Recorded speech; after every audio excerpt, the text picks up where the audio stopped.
దేహమందున్నను దేహమును విడిచినను ఆయనకి ఇష్టలుగా ఉండాలి.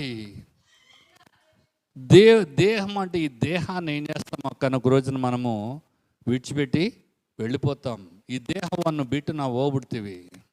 ಹೋಗುವುದೇನು ಬಿಡಲ್ಪಡುವುದೇನೆಂದರೆ ಬಿಡಲ್ಪಡುವುದು ದೇಹವು, ಹೋಗುವುದೇನು ఆత్మ. దేవరు నమ్మల్ని కొట్టిరుವಂಥ ఆత్మ.